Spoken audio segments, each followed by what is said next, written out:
Because of these efforts, we do not expect there to be an additional operation to evacuate people off the mountain, and it's unlikely that we're going to need to continue humanitarian airdrops on the mountain. The majority of the military personnel who conducted the assessment will be leaving Iraq in the coming days. The situation remains dire for Iraqis subject to ISIL's terror throughout the country, and this includes minorities like Yazidis and Iraqi Christians.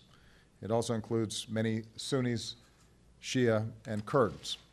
We're going to be working with our international partners to provide humanitarian assistance to those who are suffering in northern Iraq wherever we have capabilities and we can carry out effective missions like the one we carried out on Mount Sinjar without committing combat troops on the ground. We obviously feel a great urge to provide some humanitarian relief to the situation. Give me two. All right, folks, that was the President speaking extensively on the situation in Iraq. We're joined right now by Mark Arabo, President and CEO of the Neighborhood Market Association and National Spokesman for the Iraqi Christian community. Mark, welcome. Good to see you in person, sir. Thank you so much. You have had a very busy couple of days. You were at the United Nations yesterday, right, and you have just come from the United Nations today. Yes. What was your purpose there? What did you do, and what did you accomplish, do you Sure. feel? Well, glad to be on your show. You know, we sounded this alarm 8 weeks ago to the State Department and let the world know that this is a genocide in slow motion. So last 2 days, we actually brought leaders in the Chaldean community in Michigan and also both bishops of the United States, the Bishop of the West and the Bishop of the East. So the entire Chaldean Catholic Church was represented at the UN last 2 days. We wanted to accomplish 3 goals. Have them recognize this as crimes against humanity, have them recognize this as stateless people, and have them recognize this as a genocide. We had around 12 different meetings, 6 each day, and we've made monumental progress, but we're moving fast, but ISIS is moving faster. Right now, we still have around 400,000 Christians and minorities and Yazidis in Iraq that face extermination. This is a full-blown genocide, crimes against humanity, and the world hasn't seen atrocities like this in generations. So we need to act. Yeah, I want to get to the situation on the ground, but talk more about the United Nations. So you're looking for declarations that would have to be voted on, what, by the General Assembly, or declared by whom? How would that work? So we've talked to members of the UN Security Council. We're talking to member states as well. We want to find a home for these folks. For the refugees. For the refugees. Nobody wants to leave Iraq. But if your house is burning down and no one's going there to put out the fire, you have to leave. In 2003, when we invaded Iraq, we had 1.4 million Christians. Today, we have less than 400,000. Yeah. So 1 million have already left and they live in diaspora. 400,000 remain.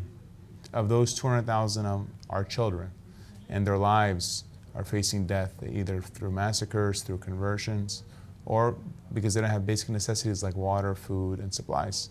This is much broader than specific issues that the president's talking about. It's much broader than just Mount Sinjar. Sure. There's cities in Iraq where people are dying because they don't have the basic necessities and they don't have protection. So you have any positive response from any countries as far as taking in the refugees? We do. France is leading the way of the world right now. France has offered asylum. Yesterday we heard Australia joined. Australia now is offering asylum. We met with Austria, with Turkey. We're talking to the United States, to Canada, Sweden, and Germany. We want the world community to come together, step up, and offer a home for these people.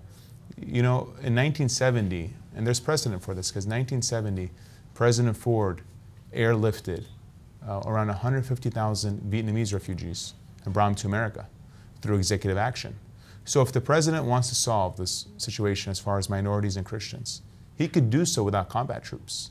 And we've been working with them, and Ben Rhodes has been tremendous at the White House. What we need now is for them to airlift the Christians and minorities and Yazidis that want to get out and offer them asylum in America, especially because we have a moral obligation. On top of the moral obligation, we have to recognize that what's happening in Iraq today is a bitter consequence of the war in 2003. And it's a bitter consequence on how this administration handled the end of the war. So we're trying to remove politics. Both sides have blame.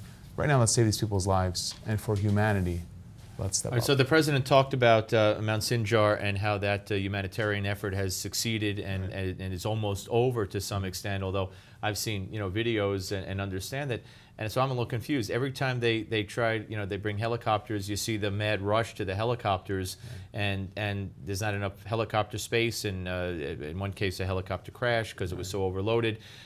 So how do you complete that? So where is that evacuation? Because I'm a little confused. And then how would you go about evacuating the Christians? I mean, from where? How would you get them to liftoff points? How would that all? What would the logistics entail?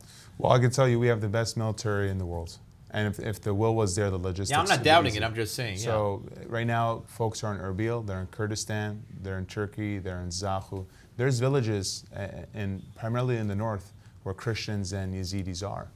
So if they know that there's going to be airlifted, you can either do it through that, or you could do a safe passage to Turkey, and they could lift them out of Turkey. Mm-hmm. So there's many ways we could do it. We just need to have the will to do it. And that's what we're going to be working on. And we're going to see this out until we could save these people's lives. So you spoke to representatives at the UN from America or not, from the United States? Tomorrow, our delegation is meeting with Samantha Powers. Oh, you are? So okay. We are meeting with... And you're going to be looking for the U.S. to take in, you have a number in mind, or all of them, or what will you ask her for? Well, right now we know that the vast majority want to leave. We got to figure out how to get them here. Right. And I want to be very clear that ideally, everyone would want to go back. That's their homeland. That's where they're from. It's not very feasible right now. But yeah. If the house is burning down sure. and there's no one to put out the fire, sure. you have to leave or you're going to die. Absolutely. And that's what's happening. All right, well, I wish you luck with that tomorrow. You. Now, and I know you want to keep politics out of it. Sure. When you and I talked several weeks ago in advance of your visit here, we talked about, I get a kick out of a sad kick in a way, with the media, breaking news, Christians being persecuted in Iraq, as if, wow, really? Right. When that's been going on for months and months, if not years. And of course, Christian persecution all over the world, in parts of the Middle East and in parts of Africa, has been an epidemic for years. Slaughter, churches burning. I mean, the Boko Haram, I mean, is just one of the groups. They presented as a group that doesn't want girls to go to school, but they kill Christians too. So has the world awakened? Have they smelled the coffee? Have they seen the light? Do you think Obama has? Because when he talks about this, he talks about, we're going to do the humanitarian thing, we're going to protect our embassies and our people, don't come near us or we're going to bomb. But he doesn't talk about saving the Christians and the minorities because they're getting slaughtered. Right. I think Christians and non-Christians alike, Jewish, Muslim, atheist, agnostic, should all right now unite, because a full-blown genocide is right before our eyes. And I don't think people realize how dangerous it is in the region, how they want to spread that danger all throughout the world. Yeah, right to here. We are not insulated as a country. And as an American first that's born in America, that happens to be Chaldean, we have to do everything we can to stand up for people that can't stand up for themselves, especially because what's happening now is a bitter consequence of the invasion of Iraq. And this president and his legacy is going to be determined on how does he save these Christians, Yazidis, and this isn't an isolated incident. Since 2003, we've faced persecutions. 49 of our churches have been bombed. 2 weeks ago, they bombed a church that was 1,800 years old. They're bombing our historical sites. They're bombing our cemeteries. It's a convert or die campaign. And the world's human conscience needs to wake up. And they're not right now. They're not. It's much broader than Iraqi Christians. Absolutely. And this is about humanity. It's about the human conscience. And so everyone, every country, first civilized country right now, should step up and say, let us offer a home. These folks don't want their homes back. They don't want the clothes. They don't want positions. They want to live. And their crime that they're being killed for right now is because they think Christian. that Jesus Christ is their Savior. Right. That's the only Christian. crime. Yeah. So we're doing everything we can in this political system. We're also reaching out to other countries. We're not limiting just to America. Right. And I'm very thankful to France. I'm very thankful to Australia. But as an American, I need to say I'm thankful for America. And right now, they need to step up. Okay, and you will do your best, I know, tomorrow to to talk to Samantha Power at the United Nations, Right. and love to hear back from you. Even though we'll arrange, even if we get a quick phone call from Sure. you, see how that meeting went. Absolutely. That'll be very good. Good. Best of luck Thank to you you, so much. and thank you God for bless you. for speaking out and being such an eloquent spokesman for your cause. I think you. you've done a lot of good.